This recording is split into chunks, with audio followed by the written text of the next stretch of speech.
이 아침에 같이 나눌 하나님의 말씀은 민수기 1장 1절부터 4절까지 말씀입니다. 민수기 1장 1절부터 4절까지 말씀,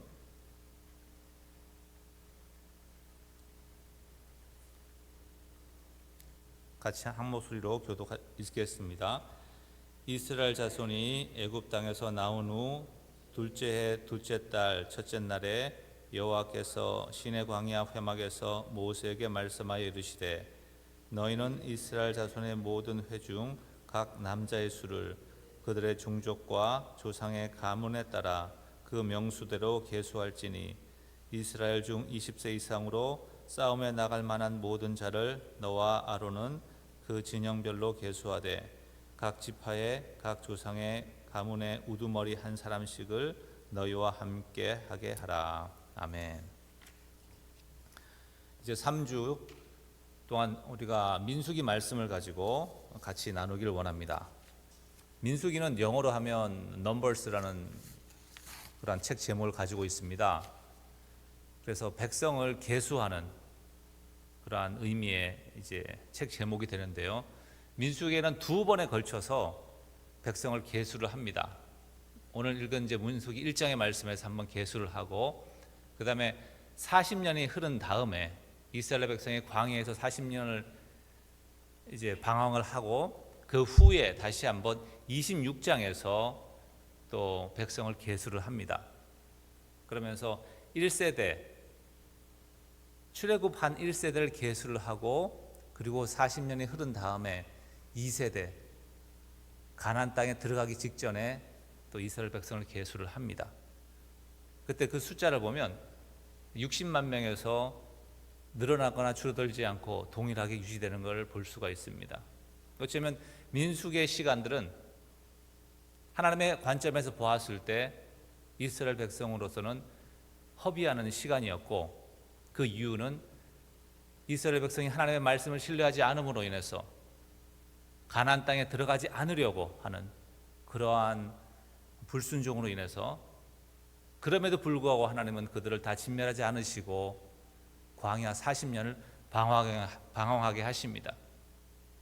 그래서 그렇게 민수기에서는 두 번에 걸쳐서 백성을 계수를 하고, 또 그걸 통하여서 우리에게 주는 메시지는 이스라엘 백성의 불순종과 반역에도 불구하고 하나님의 신실하심으로 인해서 그 백성을 보존하고 지키셨다는 것을 우리가 알 수 있습니다. 오늘 민수기 1장 첫 번 말씀을 보면 하나님께서 이스라엘 백성을 계수하라고 말씀하십니다. 이때는 이제 이스라엘 백성이 가나안 출애굽해서 시내 산에 시내 광야에 머문 지 1년이 되었을 때입니다. 이제 시내 광야에 1년을 머물면서 하나님의 계명을 받고 어떻게 하나님의 백성으로 살아야 하는지 그런 많은 말씀들을 들었습니다. 그리고 이제 가나안 땅으로 여정을 시작해야 하는 그러한 시간이 되었습니다. 그때 하나님께서 모세에게 백성들을 계수하되 싸움에 나갈 만한 자를 계수하라. 20세 이상으로부터 싸움에 나갈 만한 용사, 군대에 참여할 만한 사람들을 계수하라, 이렇게 말합니다. 그래서 우리가 여기서 알 것은 이스라엘 백성이 출애굽했다는 사실은 그들이 그냥 자유인으로 자기 마음대로 살기 위해 구원받은 것이 아니라는 것입니다. 하나님의 나라를 위해서 하나님의 군대로서 그들이 부르심을 받고 또 구원을 받은 것이죠. 우리도 마찬가지입니다. 그리스도 안에서 새로운 생명, 죄 용서를 받고 새로운 생명을 얻었다는 것은 우리가 마음대로 살고 싶은 대로 살기 위해 우리를 구원한 것이 아니라는 것이죠. 바로 영적인 싸움을 위해서 우리를 부르신 것입니다. 하나님 나라의 비전을 위해서 부르신 것이죠. 그런데 우리는 많은 순간 이것을 외면합니다. 많이 들었지만 모르는 척, 애써 모르는 척 외면하죠.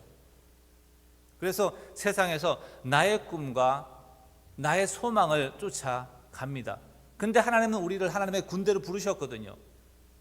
그래서 내 뜻대로 되지 않는 겁니다. 왜요? 하나님께서 막으시기 때문에, 하나님께서 영적 싸움으로 우리를 몰아가시기 때문에 우리는 싸우고 싶지 않아요. 우리는 편하게 살고 싶어요. 그런데 하나님은 우리를 영적 싸움과 훈련의 현장으로 인도하시기 때문에 무엇인가 하나님과 주파수가 안 맞는 것이죠. 이해할 수가 없습니다. 왜 나에게 이런 일이 발생하는지. 혹은 우리가 하나님의 군대로 부르심을 받았다고 인정을 합니다. 하나님 나라를 위해서 살아간다고 인정을 하는데 우리가 영적으로 싸우는 것이 아닌 육적으로 싸웁니다. 논쟁하고 내가 옳다고 다투고 내가 하려고 하고, 이러한 모든 것들은 우리가 영적 싸움을 이해하지 못하는 것입니다. 우리가 싸움의 대상은 사람이 아닙니다. 이 전쟁은 나의 전쟁이 아니죠. 하나님의 전쟁이고 악한 영들과 사탄에 대한 전쟁입니다. 그래서 우리가 우리의 싸움이 영적 전쟁이라는 사실을 바로 깨달으면 우리가 말 한마디 하기 전에 더 기도를 더 하게 될 것이죠. 왜냐하면 내 말 한마디에 전혀 도움이 안 된다는 사실을 우리가 삶을 통해서 너무나 많이 경험하지 않습니까? 그래서 우리가 영적 싸움을 할 때에 정말 중요한 것이 하나님과의 관계입니다. 우리가 망하는 것은, 우리 세상에서 실패하는 것은 힘이 없어서, 능력이 없어서, 덜 배워서 실패하는 것이 아니라 하나님께서 우리를 망하게 하시기 때문에 세상에서 망하는 것입니다. 이스라엘 백성도 마찬가지입니다. 전쟁에서 패배하는 이유 단 한 가지입니다. 하나님의 군대가 전쟁에서 패배하는 이유, 그들의 대장 되신 하나님께서 그들을 징계하실 때에, 그들의 죄 때문에 그들을 벌하실 때에 그들은 전쟁에서 패하게 되는 것입니다. 47절 54절을 보시기 바랍니다. 민수기 1장에서 이스라엘 백성이, 하나님께서 이스라엘 백성을 하나님의 군대로 다 계수를 하십니다. 계수를 하시는데 레위 지파는 계수하지 않습니다. 49절에 너는 레위 지파만은 계수하지 말며 그들을 이스라엘 자손 계수 중에 넣지 말고. 그들은 무엇을 하죠? 하나님의 군대라고 하는데 그들은 무엇을 합니까? 50절에 그들에게 증거의 성막과 그 모든 기구와 그 모든 부속품을 관리하게 하라. 그들은 그 성막과 그 모든 기구를 운반하며 거기서 봉사하며 성막 주위에 진을 질치며. 53절 같이 읽겠습니다. 레위인은 증거의 성막 사방에 진을 쳐서 이스라엘 자손의 회중에게 진노가 임하지 않게 할 것이라. 레위인은 증거의 장막에 대한 책임을 지킬지니라 하셨습니다. 네. 레위인의 책무가 무엇입니까? 하나님의 거룩하신 하나님의 임재의 상징, 임재 장소인 그 성막, 이 죄인된 이스라엘 안에 가운데 있는 것입니다.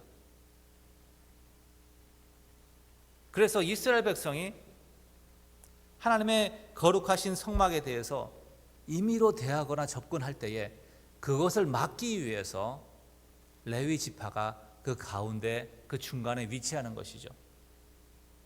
그래서 레위 지파의 임무는 이스라엘 백성이 하나님을 더 따르고 하나님께 집중할 수 있도록, 그리고 최소한의 하나님의 거룩한 성막과 하나님의 임재에 대해서 그들이 임의로 대하지 않도록 하나님의 거룩하심을 존중할 수 있도록 하는 그 책무가 레위인에게 주어진 것이죠.